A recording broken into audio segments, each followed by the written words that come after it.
السلام عليكم ورحمة الله. إن الحمد لله والصلاة والسلام على من لا نبي بعده.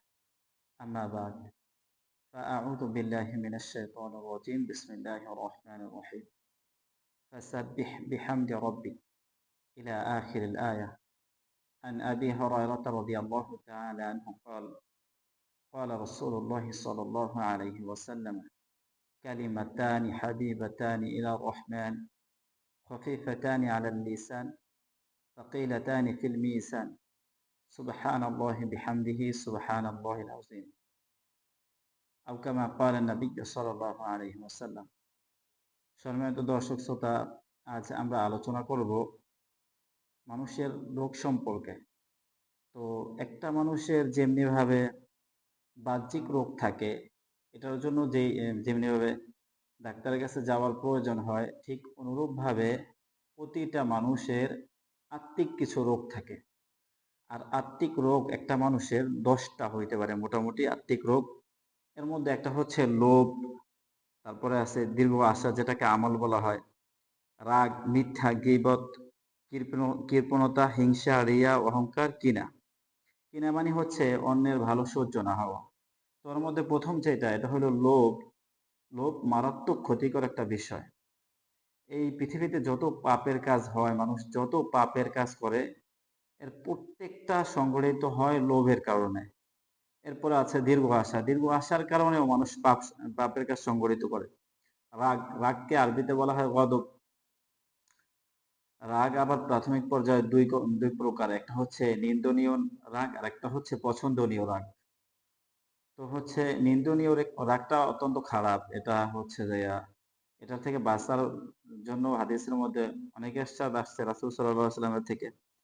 এরপরে হচ্ছে মিথ্যা। মিথ্যা হচ্ছে যে সমস্ত পাপের মূল। ইংরেজিতে একটা কথা আছে যে it is a great sin to tell a lie. মিথ্যা বলা মহাপাপ। মিথ্যা বলা আসলে কোনো মানুষের জন্যই উচিত নয়। তারপরে গীবত। গীবতের ব্যাপারে একাধিক হাদিসের মধ্যে বর্ণনা আসছে, কোরআন শরীফের মধ্যেও বর্ণনা আসছে। আল্লাহ স্বয়ং গীবত করতে নিষেধ করছেন, এবং হচ্ছে যে যারা গীবত করে তাদেরকে তুলনা করা হয়েছে এটা যে তারা হচ্ছে তাদের হচ্ছে মৃত্যু ভাইয়ের গোশত খায়, এমন একটা বিষয়। কৃপণতা। হাদিসের মধ্যে বর্ণনা আসছে যে লা ইয়াদখুলুল জান্নাতা বাখিলুন, অর্থাৎ বখিলরা জান্নাতে যাবে না।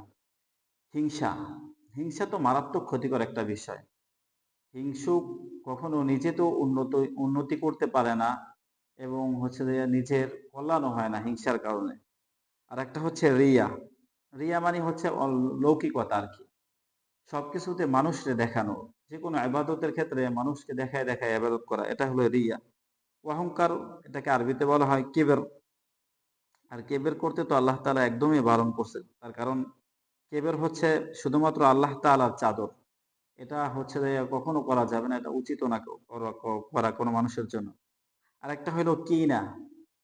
কিনা মানে হচ্ছে অন্যের কোনো ভালো সহ্য না হওয়া, অর্থাৎ অন্য একটা ভালো হয়েছে তো মনে মনে চিন্তা করা যে ও ধ্বংস হয়ে যায় তো ওর এই ক্ষতিটা হইতো। তো এই যে 10টা বিষয় একটা মানুষের, যেমনি ভাবে হার্ট ব্লক হয়ে গেলে, তারপর ব্রেনে কোনো প্রবলেম হইলে, যেমনি ডায়াবেটিস হইলে মেডিসিন নেওয়ার প্রয়োজন পড়ে, এই 10টা রোগের জন্য প্রতিটা মানুষের মেডিসিন নেওয়ার প্রয়োজন আছে। এবং এই মেডিসিনটা নিতে হইলে আমাদের সবাইকে হচ্ছে যাইয়া রুহানি যে ডাক্তার আছে তাদের কাছে যাইতে হবে। এজন্য আপনার আর আমার উচিত রুহানি ডাক্তারদের কাছে যাওয়া। আর রুহানি ডাক্তারদের ক্ষেত্রে যাওয়ার ক্ষেত্রে পরামর্শ হইল, অনেক বড় রুহানি ডাক্তার যারা আছে প্রাথমিক পর্যায়ে তাদের কাছে হচ্ছে যাইয়া না গিয়া ছোটখাটো রুহানি ডাক্তার যারা আছে তাদের কাছে যাওয়া, ছোটখাটো পীর আর কি মুর্শিদ যারা আছে তাদের কাছে যাওয়া, এমন ব্যক্তির কাছে যাওয়া যার কাছে আপনি ডিটেলস আপনি খুলে বলতে পারবেন, যে এমন ব্যক্তির কাছে যাওয়া যিনি আপনাকে যথেষ্ট সময় দিতে পারবে, এমন ব্যক্তির কাছে যাওয়া যার কাছে আপনি ফ্রিলি সব কথাগুলি বলতে পারবেন।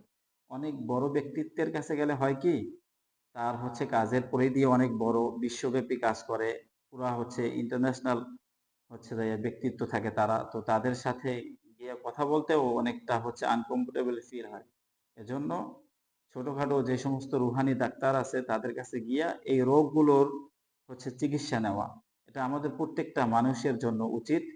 আর এই রোগগুলোর চিকিৎসার ক্ষেত্রে প্রাথমিক পর্যায়ে দুইটা চিকিৎসা হাদিস এবং কোরআন থেকে যেটা বোঝা যায়, রব্বুল আলামিন বলছে ফাসাব্বিহ বিহামদি রব্বিক, তুমি তোমার রবের তাসবিহ পাঠ করো এবং হামদ পাঠ করো, প্রশংসা করো, মানে সুবহানাল্লাহ, আলহামদুলিল্লাহ, এটা পাঠ করো সকাল সন্ধ্যা। আবার বুখারী শরীফের সর্বশেষ হাদিস আবু হুরায়রা রাদিয়াল্লাহু তাআলা আনহু থেকে বর্ণিত, সেখানে বর্ণনা হয়েছে যে আল্লাহ তাআলার কাছে দুইটা কালিমা অত্যন্ত পছন্দনীয় এবং এটা ওজনে খুব ভারী হইবে মিজানের পাল্লায়। এই দুইটা কালিমা হইল সুবহানাল্লাহি বিহামদিহি সুবহানাল্লাহিল আযীম। তো এই রোগগুলির থেকে মুক্তির প্রাথমিক চিকিৎসা হইল চুপ থাকা এবং তাসবিহ পাঠ করতে থাকা। আল্লাহ তাআলা আমাদেরকে আমল করার তৌফিক দান করুক। আসসালামু আলাইকুম।